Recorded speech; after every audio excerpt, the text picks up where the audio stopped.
Hey guys, welcome back. This is HD, and hold on. Sorry guys, I don't have Haley this time around because I actually just got her about a week ago, and she's kind of been pooping and peeing all over the place. I've been very busy cleaning it up, so I won't have her on board for this cast. Maybe for the next ones when she gets a little more trained. But anyways, getting back to Game 3 here. This is from IPL4, obviously, from Group C. And I think it's cool to be able to bring some of the more obscure matches out, because even in the group stages, there were so many talented players that really didn't get the opportunity to come out and show themselves, because most people will probably watch the finals, the grand finals, and all that good stuff, lower bracket, upper bracket finals. So it's my pleasure to bring you Puma versus Creator Game 3. It is currently tied up, and Puma is going to be the red Terran down in the bottom left-hand corner. For those of you who are wondering, I keep calling him the Protoss Destroyer. He is 76% win rate lifetime against Protoss. So he wins 3 out of 4 games when playing against Protoss, and that's pretty damn good. So he did just lose the last one though, and I gotta give credit to Creator. He played a fantastic game. He let himself go into the late game. He was able to stop the bleeding from the drops. He was able to start to surplus a lot of resources and gas. And you know, in StarCraft 2, just like any country, if you can build up a budget surplus rather than having a budget deficit, I guess America's not the greatest example right now, but if you have a budget surplus, you're usually going to win the war. If you have a budget deficit, you are going to lose. And so we can see that our Protoss player Creator did a very good job. He banked up a lot of money. He used his warp gates. That's why Protoss warp gate is so good, and he was able to warp out a bunch of units. The one thing I didn't like in that last battle was how he lost so many Colossus at the end when he was playing that cat and mouse on the high ground. And I guess more credit has to be given to Puma for that, but it's okay. He could afford to lose it. He had so much money saved up. And so you cannot fall behind in bases in this game. You just absolutely cannot let that happen. Now let's see what both these players are doing. It looks like we're going to have a 1 barracks expand for Puma, and for the Protoss player, 1 gate cyber core expand. Probably. I don't think we're going to see like a 4 gate off 1 base or anything like that. But you know, this is more of a I don't want to say conventional. This is more of a tech-based build. You get the cyber core, you get the gas going, and I would imagine he's going to get the Nexus after that. Now, this allows you to get more tech, it allows you to get more research going, but it does sacrifice economy. It is, however, safer to something like a proxy barracks, because you do get that gateway down.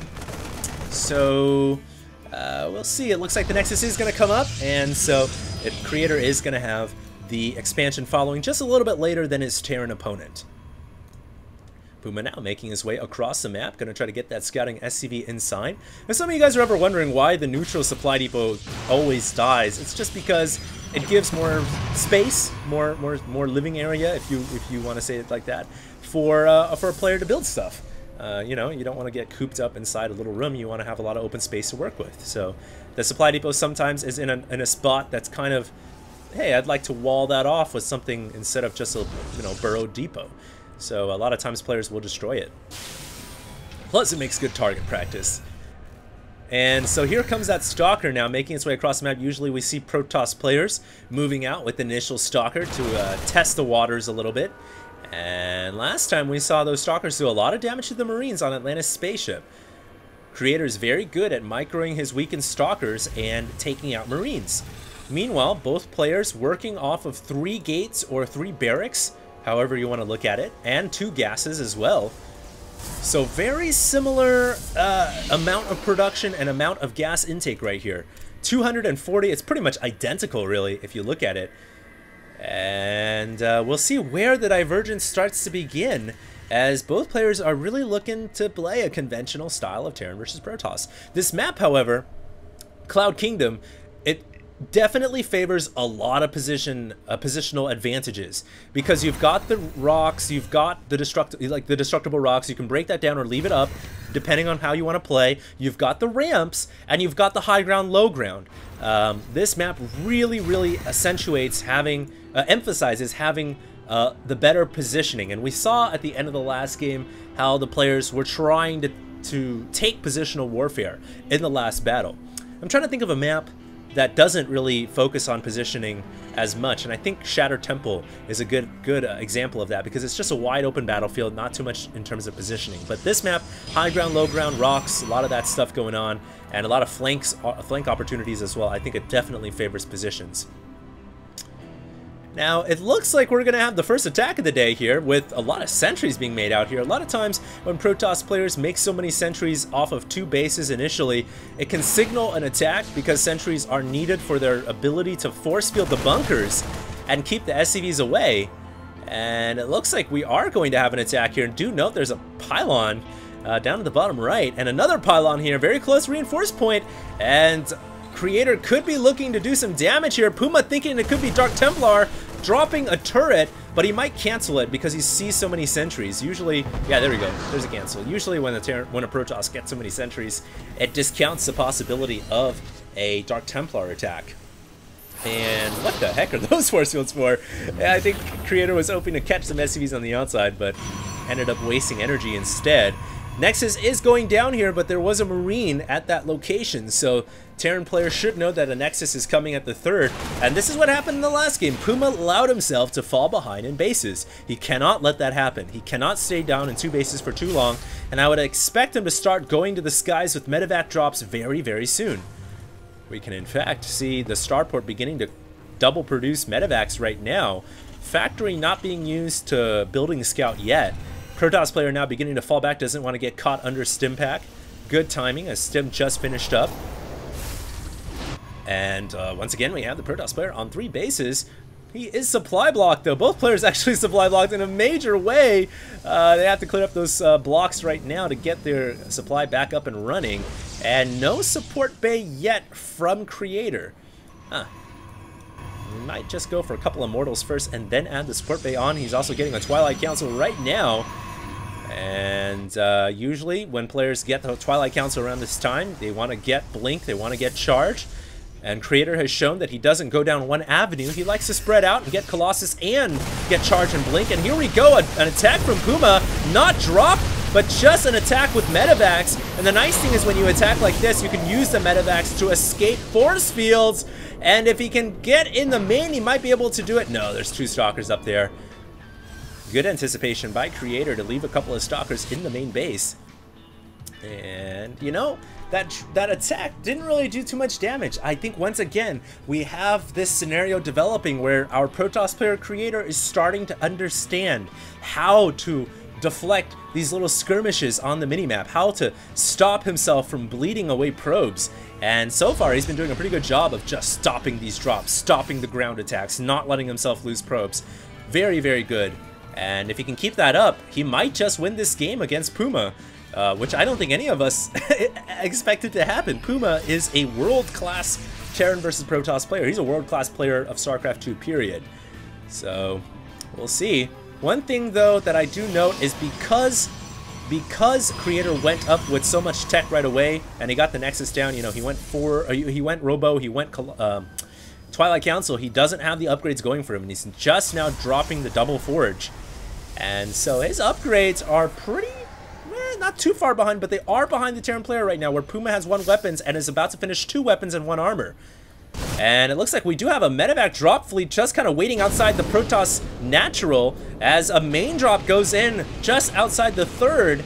And oh man, Creator not in position. He's going to leave some of his units at the 3rd base, and he's got to bring the rest of his units inside the main. He's got to be careful too. He might lose the forges as the drop is going in. Now the drop at the natural, triple medevac drop. And you know, this is just a game where it's like whack-a-mole for Protoss. You have to think and think and find out where those drops are coming, even though you don't have the observer. Maybe you just are working under the fog of war and you don't know where it's coming. You just kind of got to take a guess and hope that your units are properly positioned to stop the medevac drops. And we can see he tried to keep his units out here at the front door because he thought there was going to be a ground army coming through the front. Little did he know, though, that there was a medevac attack coming through the south end, and they were coming through the back. So it's a very, very risky game. It's like whack-a-mole. You gotta have your units in position to whack that mole when it comes up. And I think Puma did a pretty good job with those last couple of drops. He was able to kill off, look at that, 18 workers. 18 workers. And, you know, he was behind. Don't forget, guys, he was behind. because of the base, the third base being a little bit further behind than his opponents. So he had to get those probe kills in order to even out. And now it's anybody's game to take. We'll see what happens, as Creator should be thinking about chrono boosting these upgrades as soon as possible. He's getting 1 armor, 1 weapons, finishing up now. Hopefully he gets 2-2 right away. The chrono boost is being wasted, and there we go. Good timing on him. Gets the 2-2 going. And hopefully for him, he's also got Colossus on the way. Yeah, he's got Colossus making right now out of the robotics facility. Already has 1 on the field. His army is somewhat looking kind of small. And it looks like we may have an attack here from Puma, who has the upgrade advantage. Remember, guys, he can make a big play here. He's got a ton of medevacs as well, so force fields are not something he has to be concerned about. The only thing he's got to really worry about is that Colossus, because he doesn't have any Vikings. He's committed so much into medevac production. He should be switching into Vikings soon, though, as he's adding on another starport. I actually think Puma can make an attack here. He's got such an army, but no, that's the thing about Cloud Kingdom. Even though you have a lot of medevacs, a lot of ground troops, it's really hard to go up these ramps. It's hard to combat the terrain positioning that is granted when you're on the defensive. And we can see here that all the Protoss has to do, all Creator has to do is just stay on the high ground, stay at this choke point, and continue to keep his units in position to whack that mole. He's got some inside back there. I would imagine he's got some in the main. No, he doesn't, but he has some troops over here on the left, so he can catch them as they come in. And as long as he plays a very solid game, he can go and take himself into the late game, and that's where Protoss can thrive. Meanwhile, Puma still ahead in the upgrades, starting to work on 3 weapons, gonna try to secure a 4th expansion. Finds the rogue pylons on the map. Always a good idea to pick those off so that you don't get shot in the back as your troops are moving out.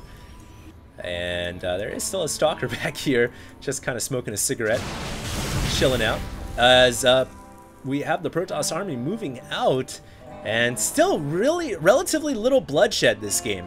You know, at 17 minutes in, not that many big battles yet, but that might change in a jiffy, as we have Puma and Creator just a screen away from each other. The thing, though, is Creator has the high ground here, as Colossus can do a lot of damage, but Puma is absolutely fantastic with those Vikings. He's spectacular with them. He can pick off Colossus so well. He's very good at this game of cat and mouse. We saw it at the end of the last game, and he's taking a couple of shots right now. The Vikings do have 1 arm or 1 weapons, and it looks like our Protoss player is going to blast through the rocks. Look at his army. It's so big. He does not have charge yet, though, and that's a mistake. He needs to wait for charge. I wonder why he didn't research charge yet. Oh, no. And now it looks like Creator going to go in without charge. This is a big mistake. Zealots are not in range to fight. He's going to lose everything here, and his entire army is going to get decimated. Puma can just fall back to the planetary fortress, and I don't think Puma is going to lose much at all. Wow. Puma is going to be able to blow through everything. The planetary fortress killing off zealots of its own accord. And Puma is going to wreck this army. And think about how much different that would have been if Creator had upgraded charge. He did not have it. And now he realizes, oh no.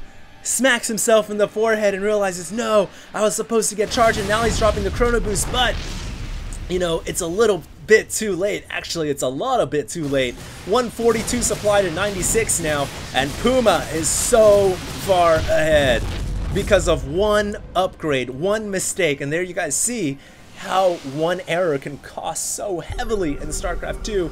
It is make or break, and now Puma can make a counterattack and do so much damage. One thing that Creator can rely upon, though, is the high ground. He has force fields as well.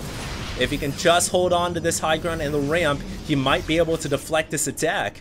And just pray, just cross his fingers and hope he can survive and maybe get another expansion and stay in this late game scenario. Now 20 minutes in, upgrades at 2-3 for the Terran player. For the Protoss, we are at 3-3. So somehow, because I guess of Chrono Boost, Creator has been able to pull ahead in upgrades. That's actually really the power of Chrono Boost, kind of insane. And here comes some Vikings trying to get a good position in the middle of these 2 armies and trying to take a couple of shots on the Colossus. They are going to be able to take 1 Colossus down. EMP falling as well. Puma is gotta be able to micro out of the range of these charge lots. Now they do have charge, and unfortunately the thing is you can't really run away from charge lots because they'll just keep charging at you as soon as the upgrade finishes. But it looks like he has enough units to clean up here. And he is securing another base as well on the mini-map. Will he have enough units? I actually don't know. There's a Colossus and more Zealots coming in. The power of Protoss Warp Gates coming into play here. And it looks like, unbelievable, Puma has to fall back. Wow, this is actually really crazy. Puma has to fall back, and I think some of that having to do with the fact that Creator had 3-3. Puma did not. Puma had 2-3, so he's missing one upgrade, and he's now trying to get that. He's also getting fish ship weapons level 3. So also the quick reinforcing lines in terms of being right next to the Protoss base definitely helped Creator defend right there. And because he killed off a lot of Vikings and the ground troops, the supply is now pretty much dead. Even 62 workers to 55, 132 to 121. If anything, it looks like Creator now has pulled himself ahead, but he needs to get another base. He needs to get another base, and he's trying to get the 4th right now. So it should be very soon 4 bases to 4 bases. Puma is definitely realizing a lot of benefits from this expansion. 2,600 minerals per minute as the Stalkers come in, trying to pick off some of the meals. Stalkers with 3 weapons can pick off workers very quickly. And as soon as Puma sees that, he pulls his workers away, and now going to try to bring his units up to the high ground, but there's a pylon there, warping reinforcements. He might be able to pick off the Templars. Oh my god, 300 gas just wasted like that. Templars costing $1.50 each. And that was really good for Puma, but he's still got to get the high ground. And this is another mechanic that really plays itself out on Cloud Kingdom, as you can get to the high ground overlooking the 4th base. Not only can Protoss do that, but Terran can go up here as well. I think it favors Protoss a bit more because of the range of Colossus and how tanks are not used in Terran versus Protoss, but we'll see if Puma can hold this off. He's got the Vikings coming in here with +2. They're about to finish +3 in 10 seconds. So as soon as +3 finishes, these Colossus will probably go down very quickly. There's a lot of ghosts down here as well. Puma doesn't have Cloak, but he has got a lot of EMPs ready to go. Look at how fast the Colossus drops. Just melts like butter. And I can't believe it's not butter. I can't believe it's not a Colossus. Puma coming in here with so many, Creator coming in here with so many Archons though. And here comes the battle. Creator wisely spreading out his troops with EMP galore, smacking everything. The Vikings will clean up the Colossus, and the Planetary Fortress along with the SCVs repairing. I think Puma will be able to hold once again. Yes, he will. But the Planetary actually dropped. The Planetary dropped, so Puma loses the base.